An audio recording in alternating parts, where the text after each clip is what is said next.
Bonjour et bienvenue dans ce carnet de guerre consacré au Maok, première partie du Tactica. Comment va s'articuler le Tactica Maok? Eh bien, dans cette partie 1, nous allons aborder tout ce qui n'est pas magicien. Donc, il n'y aura pas de panda dans cette partie-là. La partie 2 va parler justement des magiciens. Avec les pandas, avec tout ce qui fait de la magie. J'ai mis Meiko ici, dans le Tactica 1, tout simplement parce que, en fait, ce n'est pas une magicienne, mais elle a des capacités magiques. Enfin, on reviendra dessus quand je parlerai d'elle.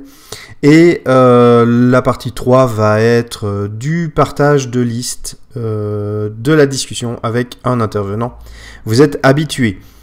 Quelques généralités sur les Maok. Qu'est-ce qu'il faut savoir avant tout sur les Maok? Eh bien, les Maok sont une faction très particulière puisque c'est la faction qui peut aligner le plus de magiciens dans une bande grâce à tous les moines guerriers et à tous les magiciens, disons, classiques. C'est également une des factions qui peut aligner le plus d'artillerie du jeu grâce à ses 3 canons perso ainsi que le canon que vous pouvez engager, qui est le canon standard. C'est une des factions avec lesquelles il faut compter. Il y a beaucoup de possibilités très intéressantes avec les Maok, mais c'est une faction dont chaque figurine vaut son pesant de pièces d'or. C'est une faction qui est très chère. Vous allez donc vous retrouver souvent en infériorité numérique. Les personnages valent facilement 100-120 pièces d'or. Sans compter qu'ils ont eh bien, un colosse qui vaut 250 parce qu'il est obligatoirement joué avec Daoti.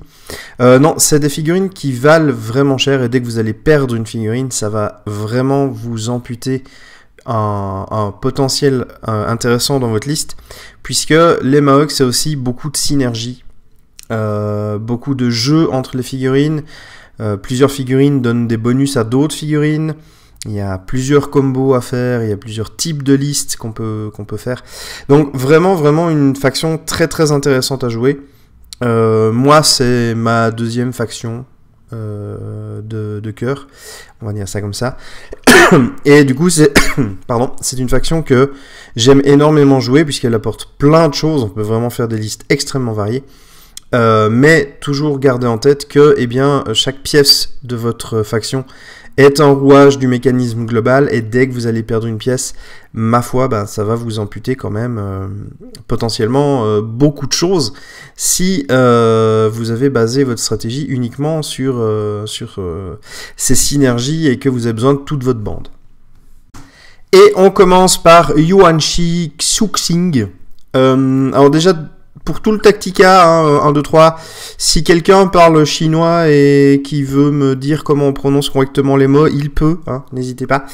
Alors, Yuanshi, 120 pièces d'or, constitue, dextérité 4, force 5, mental 4, 6 de mouvement, 8 PA, 27 PV, armure, -1, 5, -3, 6 PV d'armure. Le Dao qui fait 5 dégâts. Les échecs critiques sont relançables une fois. La charge du tigre, 4 PA, 8 dégâts. Cette botte s'effectue à 2 dés de base. Plein de règles spéciales. La rage du tigre, Yuanshi n'esquive jamais mais contre pour 2 PA. Ennemi juré, si Okanek est dans le camp adverse, Yuanshi est obligé de s'attaquer à lui en premier à +2 pour toutes ses attaques contre lui. Et Yuanshi peut recruter jusqu'à 4 disciples dans sa bande. Yuanshi, c'est un petit peu... c'est une des premières figurines qui est sortie pour les Maok. Ça donnait le ton. On allait avoir des gros tassons version tigre. Des félins vraiment puissants et hyper intéressants. J'aime beaucoup l'aspect de la figurine et le côté. Enfin, j'aime beaucoup les félins de façon générale, donc du coup j'aime beaucoup les Maok. Pour 120 pièces d'or, un profil qui est très intéressant, même un énorme mouvement qui fait de ce guerrier une menace partout sur la table. Une bonne constitution, une force. Actuellement, on va dire une force un peu faible, parce qu'il y a des colosses, il y a beaucoup de figurines qui, du coup, ont 6 de force, etc. Mais une force qui, pour l'époque, était bien, et qui est toujours tout à fait valable, s'entend dans les... Enfin, c'est toujours un guerrier accompli, on n'arrête pas de se battre avec 5 de force, on ne range pas son arme, on dit oh non mais c'est trop faible. Non, c'est toujours une menace sérieuse. 8 PA, c'est un peu peu, mais Attendez la suite. 27 PV, une armure, donc ça reste encore dans le potable, c'est tout à fait jouable, une bonne armure en plus. Le Dao qui fait 5 dégâts, j'aime bien les dégâts fixes, donc c'est tout bénef. En plus, si on fait un échec critique, on peut les relancer gratos, ça c'est parfait. La charge du tigre qui est une attaque, qui est une botte par contre, qui s'exécute à 2 dés de base, ça fait 8 dégâts. C'est vraiment une très bonne botte. Il n'esquive jamais, mais contre pour 2 PA. Alors c'est un peu dommage pour l'esquive parce que du coup il avait une bonne consti, une bonne dex, mais tant pis. Mais par contre il fait des contres pour 2 PA et ça c'est très bien. Son ennemi juré Okanek, on voit un petit peu quand même que c'est une figurine qui est assez ancienne puisqu'il y a encore des références à d'autres figurines. Il y a encore ce genre de petites choses, ce qui manque un petit peu à mon avis actuellement, mais ça c'est uniquement un choix personnel. C'est Sia Okanek, hein, les Tuléens et les Maoks sont des ennemis jurés. Okanek tient tête à Yuan-Shi qui est trop fier pour admettre sa défaite. Et du coup, je trouve intéressant, je trouve vraiment cool cette règle-là. Ça va vous poser problème si Okanek est sur la table parce qu'il va falloir d'abord aller vers lui. Et Okanek, c'est pas non plus un petit joueur. Donc attention, mais à part ça, c'est tout à fait anecdotique. Shifu, pour les Maoks les plus aguerris, vous l'aurez remarqué, 4 disciples, ça signifie le nombre maximum de toute façon qu'on peut avoir de disciples, puisqu'il n'y a que des lancières qui sont des disciples. Il y a 2 profils, et elles sont limitées à 2 chacune, ce qui fait 4. Donc voilà, on espère quand même avoir un disciple supplémentaire bientôt. Mais ça, c'est une autre histoire. C'est un profil qui vaut la peine. 120 pièces d'or tel quel, je trouve que c'est un profil qui est intéressant. C'est un profil de meneur, c'est un profil de guerrier, c'est un profil qui va aller au combat, mettre ses tatanes. C'est un profil qui, malheureusement, perd un petit peu actuellement parce qu'il n'a que 8 PA. Mais c'est un profil également livré avec son arme, qui est Baga. Une arme qui coûte quand même 14 pièces d'or. Et du coup, arme 3 PA, elle fait 1d5 plus 2 dégâts à chaque fois que Baga fait perdre 7 points de vie en une seule attaque à un adversaire. La victime perd 1 PA jusqu'à la fin de la partie. Et la botte, ça coûte 6 PA. Ça fait 0 dégâts. Si la botte passe, Yuan-Shi gagne 1 PA supplémentaire jusqu'à la fin de la partie. Et là, ça paraît tout de suite hyper intéressant. On se dit, ouh, ça va être bien. On a une arme qui fait quand même des effets hyper balèzes. Seulement voilà, c'est 14 pièces d'or en plus qui fait passer à 134. 134, c'est quand même un investissement conséquent, surtout quand on sait que les Maoks sont relativement chers. Déjà, l'attaque de base m'embête, puisqu'elle coûte 1 PA de plus, et elle fait 1d5 plus 2 dégâts. Alors oui, on peut faire 7 dégâts, mais on peut également en faire 3. Moi qui suis pas bon sur mes jets de dégâts, j'aurais tendance à apprécier plutôt le Dao normal, qui fait 5 dégâts, basique, et dont les échecs critiques sont lançables une fois. Baga avec son attaque normale, ça m'embête. Donc déjà, je réfléchis à le prendre à chaque fois. Je suis pas forcément convaincu. L'effet qui se coule est vraiment bien. Hein. Si vous faites perdre 7 points de vie en une seule attaque, l'adversaire perd 1 PA jusqu'à la fin de la partie. C'est clairement pas négligeable. Vous avez une chance sur 5 de réaliser cet effet-là. Ce qui est mieux qu'une critique, déjà. Mais voilà... Est-ce que ça vaut la peine d'investir des pièces d'or en plus pour cet effet-là? Je sais pas. La botte de Baga est une botte qui est très intéressante, puisque, bon, il faut passer votre botte. Ça coûte 6 PA, c'est quand même beaucoup, surtout pour un personnage qui n'en a que 8 au début. C'est une botte qui fait 0 dégâts. Ça, jusque-là, ça va. Et si la botte passe, Yuan-Shi gagne 1 PA supplémentaire jusqu'à la fin de la partie. Ça, c'est un effet qui est très très intéressant. Seulement, pour passer la botte, il faut que vous soyez au corps à corps, puisque vous ne pouvez pas faire la botte si vous n'avez pas d'ennemis valables à côté de vous.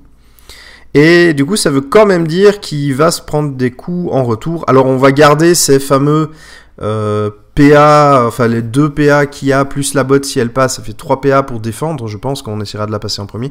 Ou alors on va vers un adversaire qui soit est ceinturé, soit est déjà empêtré ou tout ce que vous voulez. Ou alors après vous le finissez avec un coup de baga. Avec les 3 PA qui vous restera si la botte passe. À voir comment ça se présente. Autre question, est-ce que cette botte remplace la botte charge du tigre? Comme les bottes ne sont pas forcément toutes liées aux armes que le personnage a, charge du tigre pour moi n'est pas impacté par l'arme que Yuan Shi possède, mais je peux me tromper. Donc n'hésitez pas à me dire si je me suis planté. S'il garde sa deuxième botte, ça peut être intéressant. S'il n'a que celle-là, je suis pas tellement convaincu. Les effets sont puissants, les effets sont intéressants, les effets sont tout ce que vous voulez. Mais dans le cadre d'un personnage à 134 pièces d'or,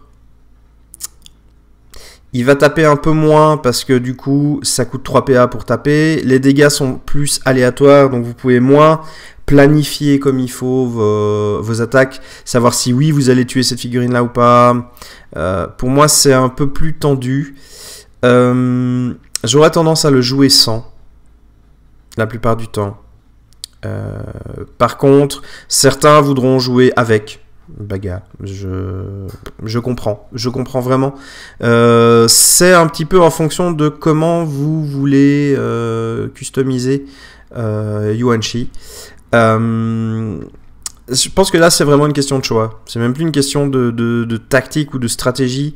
Je pense que c'est une question de choix. Moi je trouve que les Maoks sont assez chers comme ça, sans pour autant ajouter 14 pièces d'or pour... Comment vais-je dire ça? Pas pour diminuer la puissance du personnage, mais il va quand même taper moins avec baga que s'il n'a pas baga. Du coup, je pense... De mon point de vue, je la prends pas. Maintenant, voilà, c'est de mon point de vue, mais je pense que vraiment ça... Enfin, la prendre ou ne pas la prendre, ça se défend complètement. Il y a pas du tout de problème là-dessus. Je suis tout à fait d'accord que certains voudront la prendre à chaque fois, d'autres pas forcément, mais voilà, mon choix est plutôt sur ne pas la prendre. Au niveau des équipements qu'on pourrait mettre à Yuan Shi, les potions, ça reste toujours utile. Comme il n'a entre guillemets que 5 de force, pourquoi ne pas mettre une petite potion de force pour l'aider à mieux toucher? Même si les dégâts sont pas stabés sur la force, on s'en fout. Mais ça pourrait lui permettre de passer plus facilement certaines grosses constitutions que certains colosses possèdent, par exemple. Pourquoi ne pas lui mettre ça? Il n'a pas d'intérêt à avoir une arme de tir parce que ça lui amputerait trop de PA et c'est pas du tout son rôle. Changer son arme... vous avez le Dao qui est très bien de base, vous avez baga si vous voulez vraiment. Lui mettre une Dusac ou n'importe quoi d'autre, à mon avis, c'est une perte de points. C'est pas très intéressant.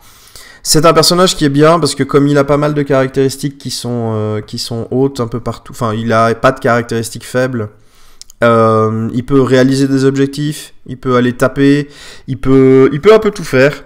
Et ça c'est ce qui est bien avec les Maoks, c'est que souvent les personnages sont très polyvalents là-dedans. Vous pouvez vraiment réaliser des objectifs avec à peu près n'importe qui. Son gros mouvement lui permet d'aller partout, donc si vous voulez vraiment enquiquiner, pourquoi ne pas lui mettre un filet par exemple? Le filet, 4 pièces d'or, c'est toujours utile d'en avoir un ou deux. Vous le balancez sur le colosse adverse, il bouge pas, et puis vous en profitez pour faire le tour des autres unités. Une potion d'éther, pourquoi pas, ça lui permettra de résister un peu mieux s'il se retrouve pris entre des adversaires trop costauds pour lui, ou alors si vous avez décidé de passer, si vous avez baga et décidé de passer sa botte, vous buvez une petite potion d'éther et tour d'après il a un PA supplémentaire. Bien entendu, baga, si vous passez la botte tous les tours, il gagne des PA à chaque fois, hein. Vous pouvez faire la botte qu'une seule fois par tour, mais par contre vous pouvez la passer 2-3 fois. Après, est-ce que ça vaut la peine de la passer 2 ou 3 fois? J'en sais rien. Très honnêtement, j'ai pas vraiment envisagé. Je pense que l'optimal c'est de la passer 2 fois. Ça lui fait quand même 10 PA, du coup il devient vraiment hargneux. Mais je sais pas si vous pourrez le faire dans des scénarios. Il y a des scénarios au final où c'est 4 tours de jeu, donc passer 2 bottes à 6 PA, c'est un peu chaud patate, on va dire ça comme ça.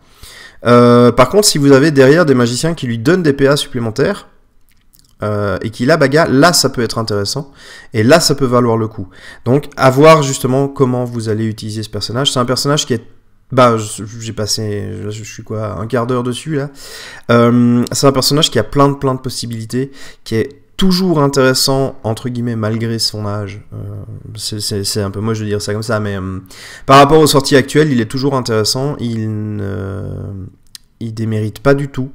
Mais Maok égale synergie, je l'ai dit au début, et vous avez besoin de synergie, de boost de la part de magiciens, pour vraiment faire en sorte que l'investissement en pièces d'or que vous allez faire en le prenant, lui, plus son arme, plus éventuellement d'autres équipements, soit rentable et soit bien fait.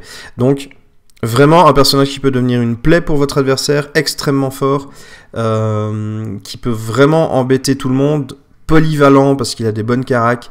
Yuan Shi est un personnage que j'aime bien et dont je n'ai pas encore exploré l'entièreté des capacités. Donc du coup, n'hésitez pas si vous avez plein de petites idées sournoises à mettre avec ce personnage-là. Moi, je pense qu'on peut vraiment faire quelque chose de très très bien avec Yuan Shi. On va passer à Eibao. Eibao, 110 pièces d'or. Constitue 4, dextérité 5, force 4, mental 5, 5 de mouvement, 9 PA, 26 PV, une armure 1, -1, 6, -2, 6 PV plus sur son armure. Le Guandao d'entraînement allonge 3 PA pour taper, 1 des 5 plus 2 dégâts. Les échecs critiques sont relançables une fois. La botte, 4 PA, allonge, plus 1 des 5 plus 4 dégâts, pardon. Cette botte s'effectue avec un bonus de plus 2. Inspiration guerrière, les Maok, à moins de 4 brasses, peuvent relancer une fois leur jet de morale raté. Shifu peut recruter jusqu'à 3 disciples dans sa bande. Eibao, c'est un personnage que j'aime beaucoup, de par le physique de la figurine, de par le côté martial qu'elle a au niveau de la posture. J'aime énormément cette figurine. Je trouve que c'est un chef de bande vraiment intéressant et avec qui on peut faire des bandes vraiment typées, c'est-à-dire que vous pouvez faire des bandes de type contrôle de zone avec la lancière impériale, enfin les lancières impériales, elle peut en recruter jusqu'à 3, avec elle-même qui a la longe, avec d'autres personnages, notamment Zenbao. Zenbao qui est un personnage banni mais qui peut être engagé par les Maok. On en reparlera je pense un peu plus dans la troisième partie Maok, puisque c'est un personnage qui est très intéressant également pour nos amis félins. Un mouvement de 5 qui est un très bon mouvement, des caractéristiques qui sont assez intéressantes je trouve, puisque elle va maximiser la dextérité et le mental pour avoir une force et une constite un peu moindre par rapport donc à Yuan Shi qui est plus fort et constitueux. C'est comme ça. 9 PA c'est très bien. C'est vraiment très bien, ça lui permet de faire plein d'actions très très intéressantes. On va parler un petit peu de son arme, c'est le Guandao d'entraînement. Elle est livrée avec justement le Guandao, pas d'entraînement tout court, donc le Guandao de base, qui coûte quand même 20 pièces d'or, ça coûte un peu un bras, mais on va revenir là-dessus. 3 PA, allonge, 1 des 10 plus 3 dégâts, le Guandao inflige 1 des 5 points de structure aux éléments de décor et aux pièces d'artillerie. Ça c'est intéressant si en face vous avez justement de l'artillerie. Les éléments de décor ça peut aussi être bien si vous voulez passer à travers des portes ou à travers des murs ou des machins. Ça peut être intéressant. Ne pas négliger cet effet là. On perd la relance automatique mais je trouve que pour un D10 plus 3 dégâts ou un D5 plus 2 je prends quand même le D10 plus 3 hein. On va pas se mentir. La botte allonge un D10 plus 3 dégâts, le premier dé est toujours considéré comme une réussite critique, il est donc relancé et comptabilisé quel que soit le résultat. Il procure également un bonus de dégâts égal à la force de Eibao, du coup ça nous fait un merveilleux 1 D10 plus 7 dégâts. C'est une botte à allonge, c'est une botte puissante, c'est une botte qui coûte 5 PA. Et je pense cette fois-ci qu'on vire la botte de base, puisque du coup elle a allonge, enfin ça dépend de l'arme là, je pense. J'aime beaucoup le Guandao, j'aime beaucoup. Contrairement à Baga où je le prends pas systématiquement, là j'ai quand même tendance à prendre le Guandao de base, puisque ça permet à Eibao de taper plus fort et d'avoir surtout cette possibilité de passer une botte qui peut être vraiment redoutable.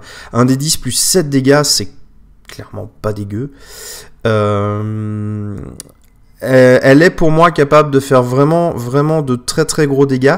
Surtout que si vous la mixez avec d'autres figurines, vous pouvez très bien compenser la force de 4 par justement des bonus de soutien qui peuvent lui permettre et de taper mieux et aussi de résister mieux, parce qu'elle n'est quand même pas très très résistante avec sa petite constitution.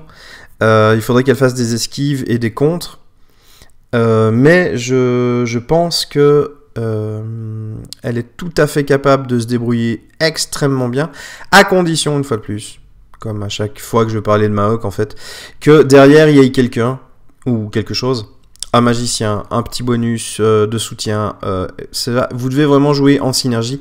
Vous pouvez pas vraiment vous permettre de la balancer seule au milieu des adversaires, ça ne va pas fonctionner, vous allez la perdre.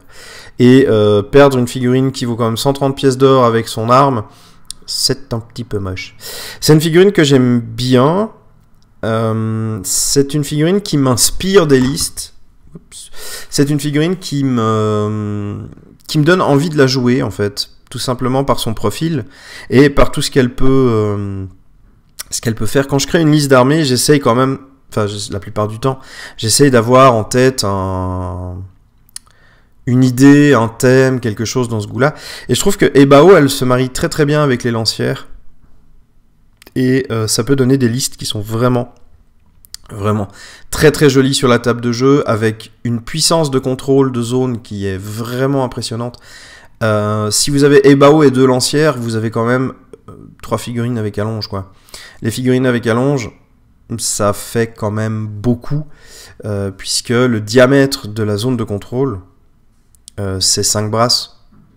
Et sur une table qui en fait 15 de long, vous avez un tiers de la table, du coup, enfin un tiers de la longueur de la table qui peut être contrôlée par ces figurines-là. Ça va obliger des désengagements, ça va obliger votre adversaire aussi à jouer un peu de manière différente, puisque si vous mettez, si mettons vous faites une ligne entre une lancière et une autre figurine avec allonge, et que vous mettez suffisamment loin l'une de l'autre pour que l'adversaire se retrouve dans la zone des 2 zones de contrôle, il va plus vraiment pouvoir bouger sans se désengager et perdre des PA à se désengager. Du coup, vous pouvez vraiment jouer sur comment vous allez gérer ces figurines-là. Et Ebao, avec le Gundao, peut faire vraiment des dégâts astronomiques. Juste son attaque normale, c'est entre 4 et 13 dégâts. Ça rigole absolument pas, ça rigole même 0. 13 dégâts en une seule attaque, c'est vraiment pas donné à tout le monde, sans critique, hein. Je veux dire, tout ça c'est pour l'instant sans critique. Donc du coup c'est vraiment bien. Moi c'est une figurine que j'aime beaucoup. En plus l'inspiration guerrière, ça vous permet de jouer un petit peu justement avec une synergie directe. Si jamais vous ratez un jet de morale, vous pouvez le relancer. Pas besoin d'acheter du rhum. Au niveau des objets que vous avez, vous pouvez lui mettre évidemment, ça reste les potions, hein, on va rester dans le classique. Potion de force pour mieux taper, potion de constite pour encaisser un peu mieux, peut-être même une potion de dextérité, pourquoi pas, pour aller chercher un objectif ou autre. Moi je vois pas tellement l'intérêt, mais voilà. La potion d'éther, parce que on se dit elle est un peu fragile, donc elle va taper, mais derrière elle se protège un petit peu. Mais attention, toujours ça fait monter le coût de la figurine, et ça c'est pas négligeable non plus. Changer son arme, changer son armure, je trouve que c'est pas utile. Elle a déjà des choses qui sont très intéressantes. C'est pas forcément une bonne lanceuse, donc pas forcément le filet. Une racine de mandragore, pourquoi pas, à la finale que 9 de morale. Et si vous voulez éviter de perdre sur un bête jet de dés, voilà, même si vous avez la possibilité de relancer une fois par partie, une fois le jet de morale raté, puisque au final elle est Maok également, donc il n'y a pas tellement de contre-indications. Donc une figurine qui suffit à elle-même au niveau des équipements, une figurine qui toujours bénéficiera des bonus que les magiciens derrière peuvent lancer, ou des bonus intrinsèques qui peuvent exister au travers des Maok. Donc une figurine très intéressante qui vaut la peine d'être jouée, qui vaut la peine d'être réfléchie. Et comme Yoanshi, c'est une excellente meneuse. Je pense qu'on peut faire des listes qui sont très différentes juste avec ces 2 figurines-là en meneur. Et je pense que ça peut être des listes qui sont vraiment, vraiment compétitives et vraiment intéressantes.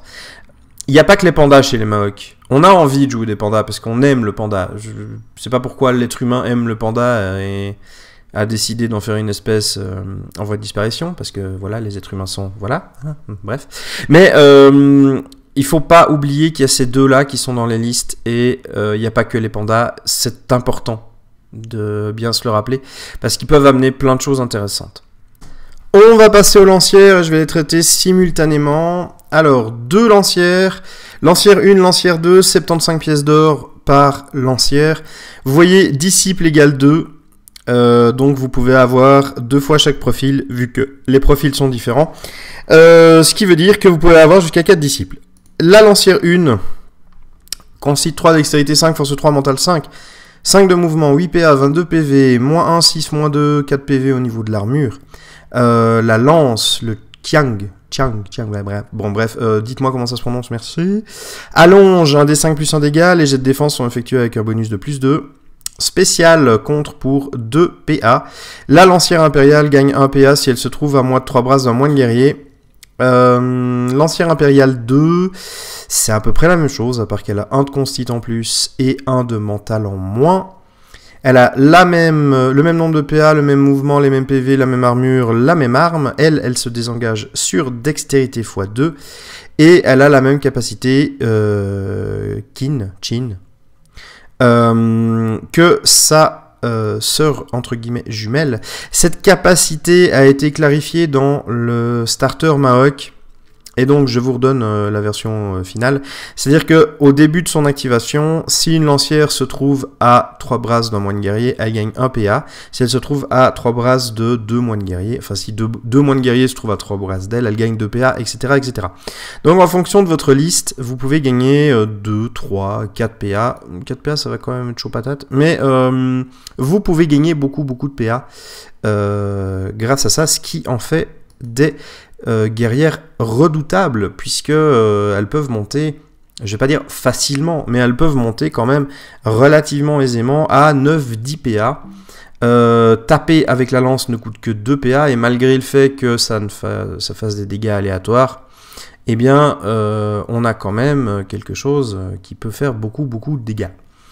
Attention, les lancières sont fragiles. Elles ont un bonus de 2 en défense, oui, mais leur constit de 3 et de 4 ne donne pas de grandes chances de résister à beaucoup d'attaques. On va garder 2 PA avec la lancière 1 pour faire des contres, ou en tout cas pour menacer de faire des contres. C'est un très bon début. Moi j'aime bien cette capacité-là. De façon générale, la lancière 1 a ma préférence, mais c'est ma façon de jouer, j'imagine. Tandis que la lancière 2, avec son désengagement x2, on va essayer de partir et de ne pas être engagé, ou en tout cas d'être engagé le minimum possible dans les combats. Elles ont une armure, oui, mais l'armure n'a que 4 points de vie, avec la prolifération des perce-armures et des sorts d'alchimie mineurs par exemple, ou des effets qui affaiblissent l'armure. Je pense notamment, on a parlé de Kanek avant, qui a son marteau, bah du coup l'armure de la lancière ne fait pas long feu. C'est toujours utile, mais sans pour autant être ultime. Ça lui rallonge un petit peu sa durée de vie, parce que 22 points de vie c'est pas beaucoup non plus. C'est des personnages qui sont intéressants à jouer, parce qu'ils vont être extrêmement tactiques, extrêmement stratégiques. La lancière 1 a ma préférence, parce que pour beaucoup d'objectifs il faut un mental, et un petit plus 1 en mental c'est jamais perdu. Surtout que entre 3 et 4 de constit, franchement, pour avoir joué plusieurs fois les deux, j'ai jamais vraiment vu une grosse différence entre les deux. C'est pas voilà, c'est pas folichon. Et je préfère toujours la version du contre à la version du désengagement, mais c'est personnel. Vous pouvez en avoir jusqu'à 4, qui peuvent du coup devenir des vrais plays pour votre adversaire si vous avez un moine guerrier dans le coin, parce qu'elles vont chacune avoir 9 PA si vous les positionnez bien. Et elles peuvent vraiment embêter, puisque avec la longe, vous pouvez faire, comme on en a parlé, du contrôle de zone.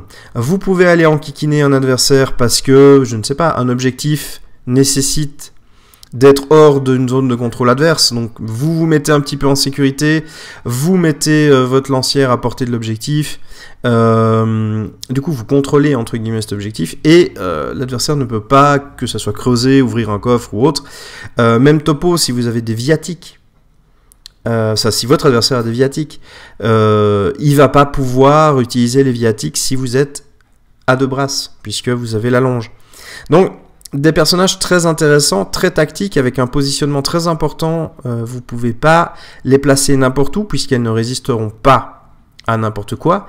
Et pour vous donner vraiment des avantages importants, vous avez la possibilité donc de les placer avec un grand mouvement. Elles ont 5 de mouvement, ça va quand même très très vite. Vous avez la possibilité de les placer à des endroits vraiment bien. Il faut réfléchir à où vous les placez, parce que c'est un petit peu embêtant de perdre 75 pièces d'or sur un faux mouvement. 75 pièces d'or qui sont chères pour le profil qu'elle propose et pour la puissance qu'elle donne, mais on reparlera de ça dans le Tactica numéro 2 et dans le Tactica numéro 3.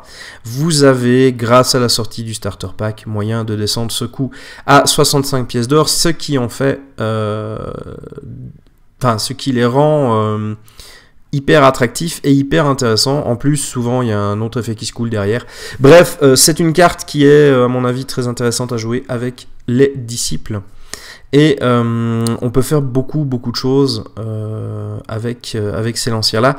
Je pense que les jouer par deux, c'est un minimum. Alors, combinaison des profils comme vous préférez. Tout simplement pour qu'elles puissent bien gérer les zones adverse, ou alors vous en jouez une avec Eibao, puisqu'Eibao a aussi la longe. Je pense que ça peut être très intéressant de jouer deux figurines avec allonge. Même au-delà de l'intérêt, je pense que c'est presque nécessaire pour qu'elles profitent vraiment de leurs avantages qu'elles peuvent se donner mutuellement. Il est également possible de donner des bonus avec l'allonge, des bonus de soutien pour la défense, pour l'attaque. Ne négligez pas ces petits bonus-là. Le petit +1 qui vous empêche de toucher adversaire parce que vous avez fait score égal, ou le petit +1 qui vous permet de vous défendre mieux, c'est toujours des bonus que vous pouvez vous filer.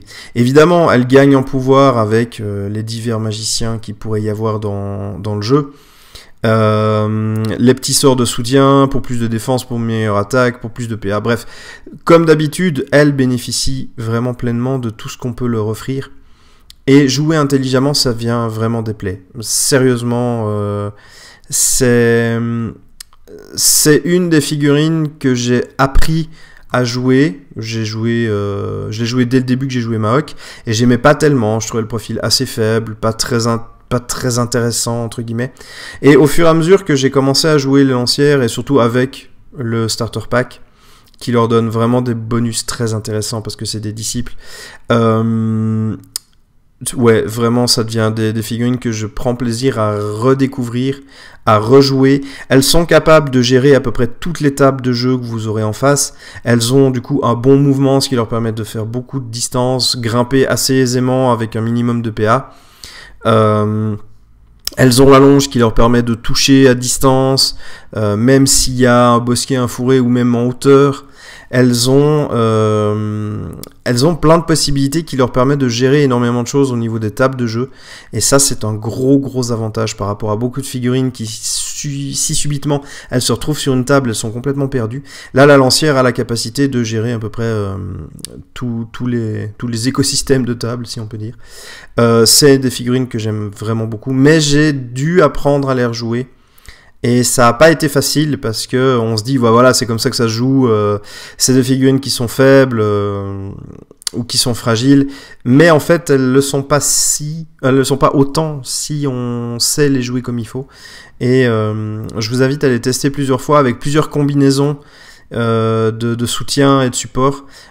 Ça peut vraiment faire le taf, et malgré le petit +1, enfin le petit 1 des 5 +1 de dégâts, qui peut paraître faiblichon, et c'est toujours frustrant quand tu donnes un coup d'épée, un coup de lance et que tu fais 2 dégâts, je connais ça. Mais en attendant, c'est déjà ça de prix, et il y a des bonus qui se rajoutent par-dessus. Au niveau des équipements qu'on pourrait donner aux lancières, Eh bien, la lance, c'est une arme qui s'utilise à deux mains, donc vous laissez tomber les boucliers. Changer leur armure, oui et non. Non, au final, non. Puisque, si vous voulez une meilleure armure, ça va diminuer un petit peu leur mouvement, ce qui est pas trop embêtant en soi, parce qu'elles ont un gros mouvement, mais ça va pas les rendre énormément plus solides. Et du coup, leur armure est déjà bien. Donc, plutôt que de leur mettre une autre armure, je trouve que ça vaut pas tellement la peine. Il y a un truc intéressant que vous pouvez faire avec ces personnages. Comme elles ont un mouvement intéressant, vous pouvez faire un porte-objet. Je m'explique, c'est-à-dire que vous leur donnez par exemple un cataplasme, un viatique, une potion de force. Vous la gardez en retrait. Votre adversaire ne va pas forcément s'intéresser à elle puisque elle est en retrait, c'est pas une menace extrêmement puissante et vraiment qu'on peut avoir chez les Maok comme des pandas, Yuanchi ou autres. Et donc du coup il va faire un peu l'impasse et avec votre mouvement vous pouvez vous balader sur le terrain et donner un objet approprié à une figurine qui en aurait besoin. Ou appliquer par exemple un cataplasme sur une figurine empoisonnée, donner un viatique à une figurine qui aurait besoin de se redonner des PV, donner la potion que vous lui avez donnée sur une figurine qui aurait besoin à son activation de la potion. Vous avez moyen d'utiliser ces figurines comme des porte-objets. Je rappelle qu'il y a une action qui s'appelle laisser tomber un objet. Ça vaut aussi pour les objets qui ne sont pas inscrits sur les feuilles. Et du coup, pourquoi pas justement essayer cette petite ruse. Alors je dis pas que ça va marcher à chaque coup, et au bout d'un moment, votre adversaire, si vous la faites plein de fois, il va peut-être se dire que vous avez mis des objets intéressants sur cette figurine-là. Ça dépend aussi comment vous jouez, hein. Si vous jouez à liste ouverte, vous allez dire au début, bah voilà, j'ai mis une potion, un viatique, un cataplasme sur la lancière. Peut-être qu'il va se dire, ouais, je vais peut-être la buter pour éviter d'avoir ce genre de problème. Mais en attendant, je pense que c'est une utilité qui peut être intéressante, tout en ayant encore les bonus dus à leur placement et leur allonge avec l'arme, etc. Donc les lancières, bien. Excellent investissement si vous en prenez deux. Moi j'aime bien par deux. Mais du coup, vraiment du positif, il y a des choses à faire avec les lancières. On va passer au Houri, archer impérial, limitation 2, mais ce n'est pas des disciples, et 75 pièces d'or. Constit 4, dextérité 5, force 3, mental 2, mental 2, oui, mouvement 6, 9 PA, 23 points de vie, Xuan Tong Gong, 5 flèches, 5 dégâts, portée 6, 11. La botte de tir qui est trait de feu, 5 dégâts, la cible est enflammée par la poix et teste son moral immédiatement. Si elle possède des points de structure, elle en perd 2 par tour. La botte consomme une flèche. Spécial, les ouïs. Ah oui, c'est un Y, c'est pas un R, c'est les ouïs, du coup. Les ouïs peuvent avoir une réserve de 8 flèches additionnelles pour 8 pièces d'or. Alors, l'archer impérial est, à mon sens, un des meilleurs archers du jeu. Vous me direz qu'il n'y en a pas 36 millions non plus. Mais c'est un archer qui est vraiment excellent. Un énorme mouvement, 6 de mouvement. Il va pouvoir sortir des situations vraiment pénibles. Avec son 6 de mouvement, il va pouvoir éviter les adversaires, tirer des flèches, aller se cacher, c'est le pied. Franchement, c'est vraiment très agréable d'avoir 6 de mouvement. On se rend pas compte avant d'avoir 6 de mouvement justement, mais c'est vraiment très bien. 9 PA, ce qui en fait quand même beaucoup, c'est vraiment pas mal. Point de vie 23, il a pas d'armure, mais ces 23 points de vie pour un tireur lui permettent d'encaisser les tirs adverses sans forcément le mettre vraiment à mal. Son arme de tir qui est l'arc, le Xuan Tong Gong. Voilà. Le souci que j'ai avec cette arme là, c'est qu'elle n'a que 5 flèches. C'est un petit peu chiant parce qu'on se dit qu'un archer qui se balade juste avec 5 flèches c'est un peu un con, mais bon, voilà, c'est parce que sinon il est vraiment fort hein, quand même, on va pas se mentir, mais en attendant ça peut paraître un peu frustrant. Je vais revenir sur le trait de feu après. Le spécial qui permet justement d'avoir 8 flèches additionnelles et très honnêtement, avec les 5 flèches de base plus les 8 flèches additionnelles, c'est quand même parfois un peu ric-rac. Moi, il m'est arrivé plusieurs fois dans les parties d'être à court de flèches au tour 4. Du coup, c'est un petit peu embêtant puisque il fait plus grand-chose hein, sans ses flèches. Il n'a pas d'arme de corps à corps. Et du coup, c'est un petit peu embêtant. Alors oui, il a un excellent coup de pied. hein, on va pas se mentir, il donne des coups de pied plutôt balèzes pour un tireur, s'entend. Mais voilà, une fois que ça a plus de flèches, du coup le tireur devient très beaucoup moins intéressant. De même que son coût augmente puisque vous lui faites payer des flèches supplémentaires, ça le fait passer à 83 pièces d'or. Ce qui fait quand même un investissement qu'il faut essayer de rentabiliser pour éviter de perdre bêtement tout ça. Sa botte par contre est vraiment géniale. 5 dégâts et ça enflamme. Moi je suis honnêtement très fan de cette botte là. Je l'utilise presque tout le temps. Je dois bien vous avouer que chaque tour j'essaie de l'utiliser une fois. Mais il faut l'utiliser, j'ai tendance à l'utiliser un petit peu trop à la bourrin. Il faut l'utiliser à mon avis plus intelligemment. C'est-à-dire qu'il faut l'utiliser en combo quand vous avez par exemple un personnage qui mettra un malus à un jet de morale adverse, ou alors qui va infliger le poison. Un personnage qui va pouvoir profiter du fait que la figurine est prostrée s'il rate son jet. Il faut l'utiliser un petit peu subtilement. Et la grosse faiblesse du oui, c'est clairement en fait son moral, puisqu'il n'a que 6 de moral. Alors, les Maok jouent beaucoup sur des bonus à des jets de morale, comme relancer le premier jet raté, ou immuniser, enfin, ou on ignore le premier jet de morale, ou Bunraku, un autre bonus, je sais plus quel c'est, mais bref. Il y a moyen de fiabiliser un petit peu ça, mais un objet qui me semble important de lui mettre, c'est la racine de Mandragore. Ne serait-ce que pour éviter, ben voilà, vous êtes bien placé, l'adversaire a des faiblesses. Vous pouvez faire votre petit trait de feu parce que vous démarrez quand même bien. Dextérité x2, il est loin d'être dégueulasse le bousin. C'est un très bon archer, du coup vous pouvez vraiment viser. Et là, pouf, vous ratez votre petit jet de morale et ça pique. Parce que avec 6, il faut quand même le passer ce petit jet là. Donc du coup, une racine de Mandragore, c'est presque indispensable. Ou alors vous avez un personnage qui donne des bonus de mental. Hein, ça reste toujours possible. Vous avez des personnages qui donnent des bonus de mental ou de morale en fonction si c'est un magicien par exemple, ou je sais pas s'il y a un sort qui augmente le mental, je sais plus, bref, ou alors un personnage qui a des commandements, enfin un commandement enfin une capacité intrinsèque de commandement, c'est à mon avis sa faiblesse. De même que si en face vous avez un perso qui fait aussi des attaques enflammées, c'est toujours un petit peu embêtant vu qu'on teste quand même directement son moral. Attention avec ça, faites très attention. Je me suis retrouvé dans des situations vraiment nulles où mon archer était perdu dans la pampa, prostré parce qu'il avait raté un jet, et que personne ne pouvait l'aider. C'est un petit peu embêtant quand même, donc attention avec ça. La racine de Mandragore, c'est vraiment intéressant, important je dirais même, pour pouvoir au moins finir votre stock de flèches que vous aurez payé en plus, si besoin est. C'est une Pardon. C'est une figurine intéressante. Justement, bah, pour les effets qu'elle fait, enfin pour le feu qu'elle donne, et également si on n'éteint pas, pour son grand mouvement, pour ses grands coups de pied, une bonne dextérité. C'est, je vais pas dire que c'est une base d'armée, mais souvent j'ai quand même tendance à démarrer mes listes par 2 lancières, un archer. Ce qui fait quand même après un peu un bras, on est d'accord là-dessus.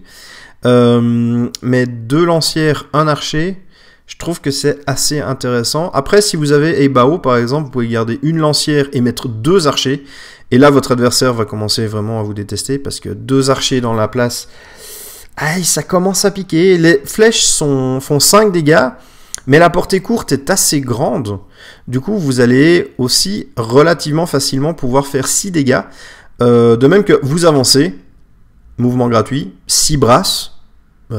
C'est clairement tout à fait envisageable de se mettre à portée courte avec la distance de mouvement. Vous lâchez 1-2 flèches à 6 dégâts, ça va la plupart du temps passer crème, je dirais. Et ensuite, vous faites une course pour revenir en arrière. Vous avez claqué 6 PA, et il vous en reste 3. Alors vous pouvez lâcher une flèche en plus, vous pouvez garder pour vous défendre, enfin etc. Mais vous pouvez vraiment faire beaucoup avec le Wii, et c'est vraiment une figurine qui est très très forte. Mais une fois de plus, si on s'arrête basiquement à son profil ou à juste le fait de se dire bah c'est juste un archer et ça sert qu'à ça, vous verrez pas le réel potentiel que peut avoir cette figurine, et c'est dommage parce qu'elle en a vraiment énormément. On passe à une figurine extraterrestre, comme je les appelle, ces figurines comme Graziella chez les Kinter par exemple, ou El Commodore. Ces figurines qui, dès qu'on la voit, on se dit mais qu'est-ce qu'elle fout là? Je parle de Meiko. Meiko, c'est une geisha. Alors pour les gens qui manquent un peu de culture sur les geishas, je vous invite quand même à vous renseigner un peu dessus. C'est pas juste une prostituée, hein. C'est beaucoup plus que ça. Donc n'allez pas faire. il a dit pute. Bref. Nous ne sommes pas des Kinter, nous sommes des gens civilisés. Donc une courtisane, une geisha, 60 pièces d'or, Meiko, consti 2, dextérité 4, force 2, mental 5, 5 de mouvement, 8 PA, 22 PV, éventail qui font 3 dégâts. Le pic à chignon, elle en a 2. 2 dégâts, pas de recharge, empoisonne la victime. Spécial, elle peut esquiver pour 0 PA quand elle n'en a plus, sinon Meiko paye le coût normal d'une esquive. Et arcane mineur, Meiko possède un parchemin d'alchimie, elle peut utiliser un unique sort de cette arcane. Elle est livrée avec repos du guerrier qui est son sort à elle, réservé à Meiko, coût 3 PA, portée un allié, durée immédiate, cadence 2 par tour, 15 la difficulté, 8 pièces d'or le coût, et annule tous les effets persistants sur un allié dans la zone de contrôle de Meiko. Meiko peut décider de dépenser des PA supplémentaires. Si le sort est réussi, elle soigne 3 points de vie par PA dépensé en plus du coût initial du sort. Alors... il y a tellement de choses à dire sur cette figurine. Figurine qui m'est longtemps restée une espèce de mystère. Je savais pas tellement comment la jouer, je savais pas comment envisager de la jouer, etc. Et après l'avoir vu jouer notamment à un tournoi, m'être un petit peu renseigné et avoir envisagé plusieurs possibilités avec Meiko, c'est une figurine qui apporte énormément de choses qu'aucune autre chez les Maok ne va apporter. Ce que je veux dire par là, c'est que déjà, elle a, et ça je pense que c'est l'arme la plus craquée du monde, elle a son pic à chignon.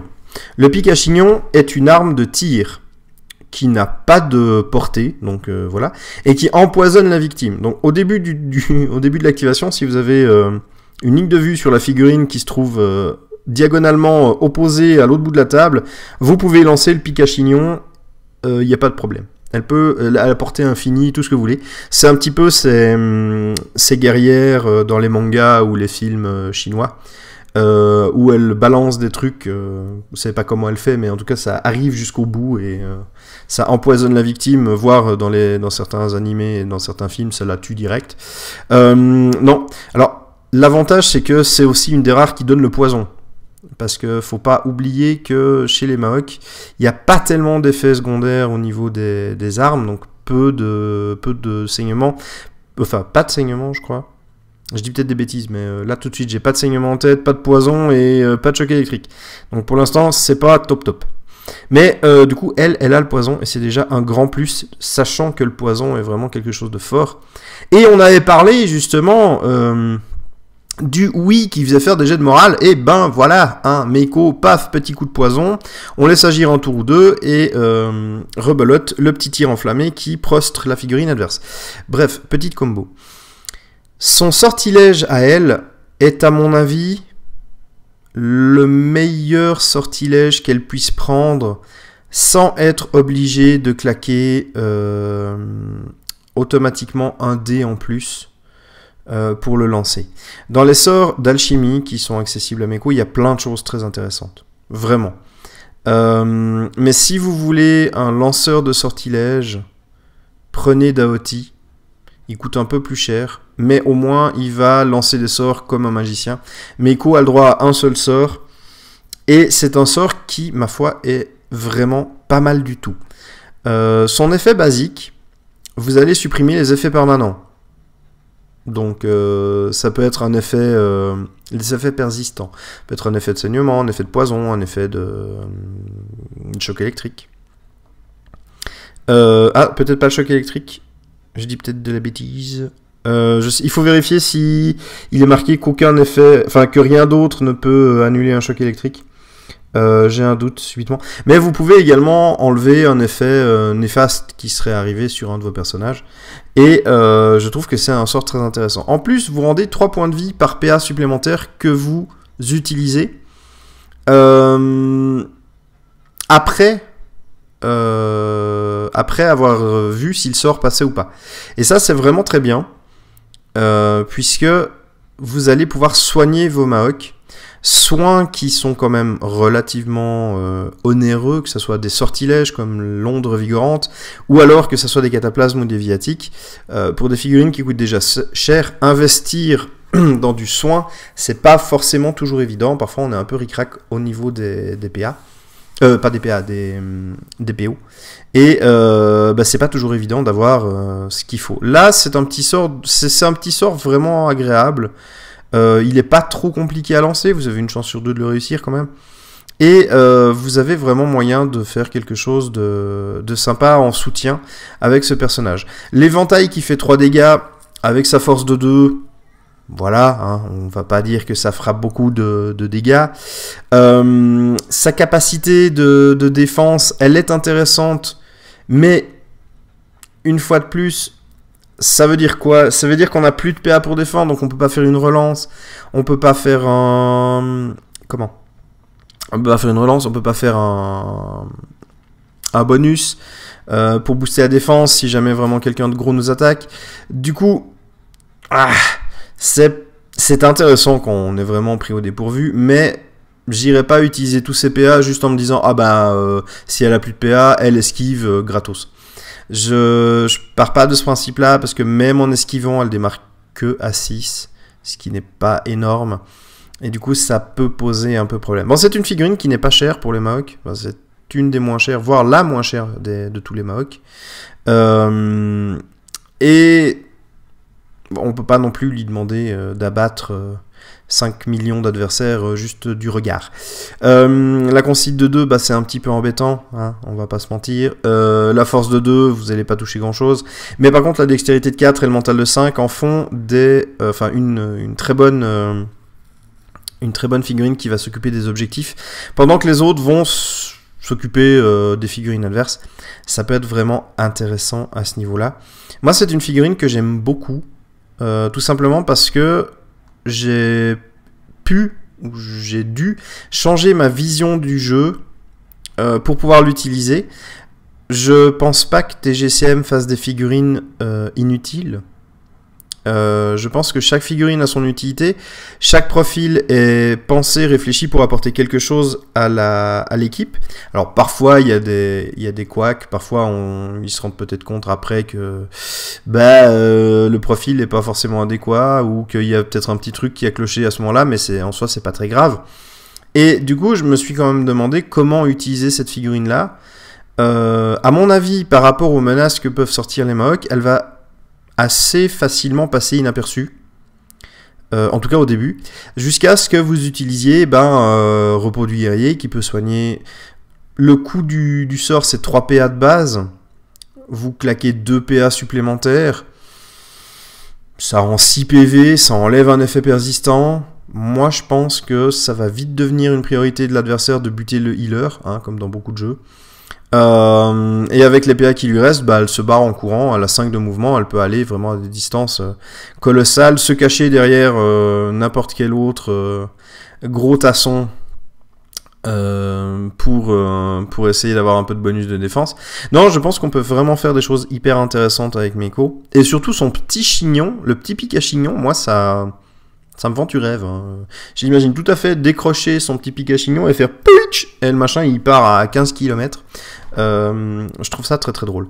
Alors, une figurine que j'aime beaucoup, qui a beaucoup de potentiel, très intéressant aussi parce qu'elle apporte d'autres dans la compo, puisque en soi elle va amener du poison, elle va amener un sort de soin, elle va amener une petite figurine qui va pouvoir aller faire les objectifs pendant que les autres se tapent sur la tronche.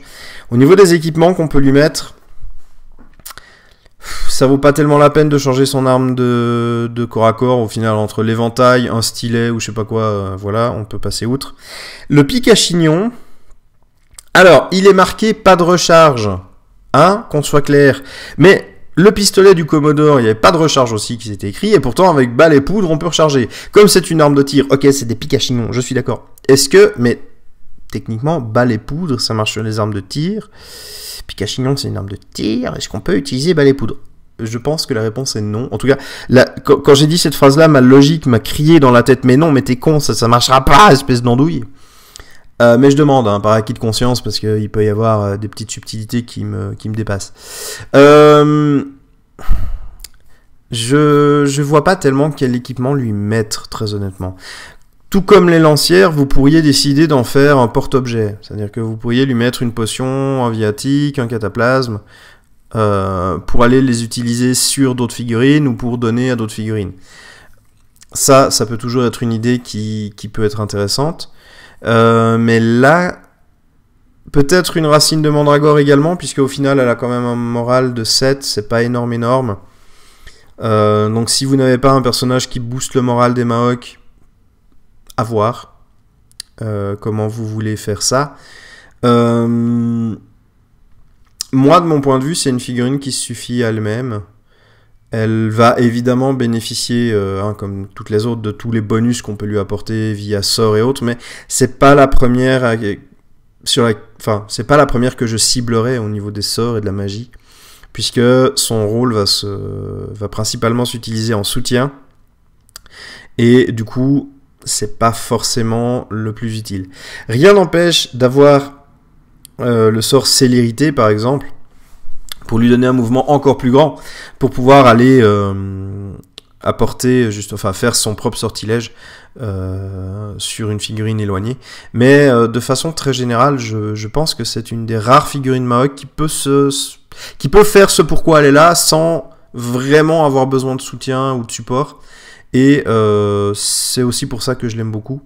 C'est parce que je sais que c'est une demoiselle indépendante qui est capable de faire plein de trucs très très bien. On va passer à Renze, figurine qui, quand elle est sortie, j'étais vraiment hyper jouasse. Je le suis toujours, hein. Renze reste une figurine que je trouve vraiment hyper cool. Le ninja. Et du coup, 80 pièces d'or, constitue 3 dextérité 7 de dextérité, 7. Force 3, mental 4, 5 de mouvement, 9 PA, 22 PV. Le katana qui fait 7 dégâts. 2 shurikens.